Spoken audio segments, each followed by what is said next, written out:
Today on CityCast Boise. In a year of relentless political attacks on LGBTQ rights in Idaho, just existing as a trans or non-binary person can feel exhausting.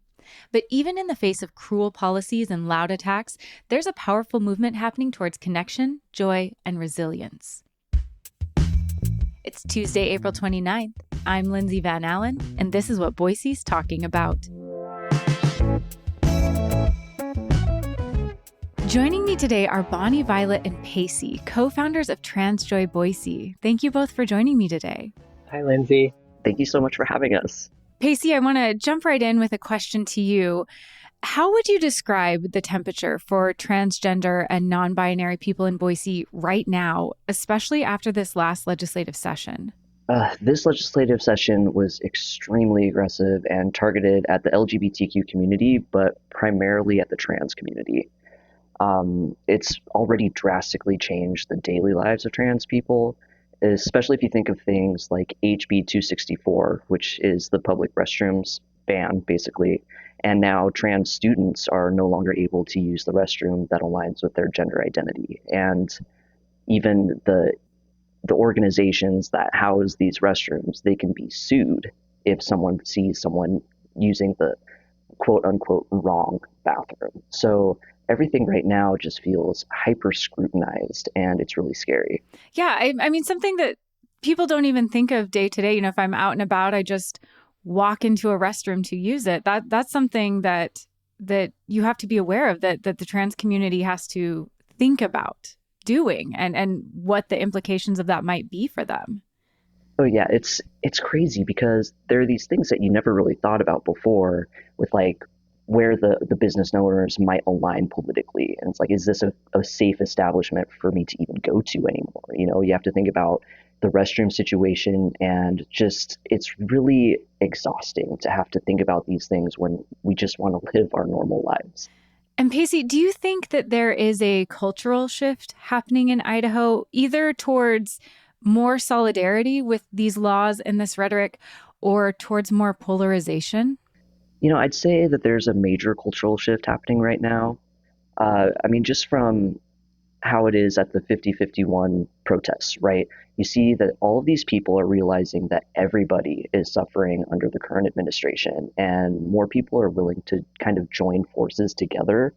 But there are those really devout Trump followers that are digging in their heels, and they're getting really loud. And those are the people that are most concerning to me, because those are the ones that are more likely to be inciting violence and aggressive and harassing us on the streets. Bonnie, Violet, why did you start the TransJoy podcast, and why now? Yeah, I mean, we really felt like it was really important to stay connected with community, because most of us are scared. A lot of us are scared to leave our houses. We struggle with isolation and feeling and getting really detached from ourselves and people. And so the podcast, we really wanted to create a regular time that we could get together, connect with people, even if it's online or digitally, and kind of talk about some of the really difficult things that trans people struggle to talk about with people in their lives who are not trans or non-binary, because oftentimes they don't understand what we're going through, and oftentimes they'll try to either minimize, or they'll say, oh, it's not that bad, or it can just be really challenging for us to really feel supported in what we're going through. And I think sometimes it can also feel like I'm just weak, I'm just not good enough. And being able to hear other trans people talk about having the same challenges really just kind of helps everyone feel a little bit more like we're okay with where we're at, and that many of us are going through the same experience.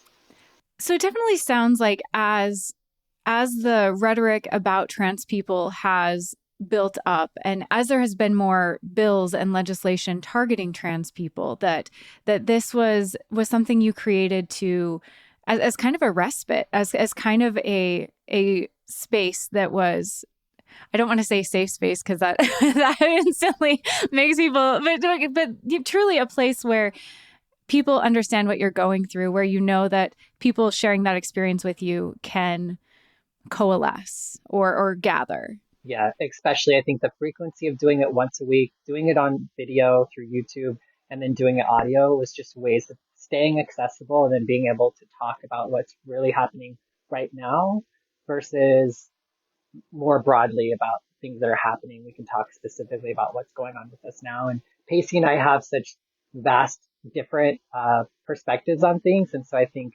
together we're able to kind of really highlight a lot of different ways that people are responding to what's happening, because not all trans and non-binary people are responding the same way to everything that's happening right now. You actually led the Trans Pride March last September.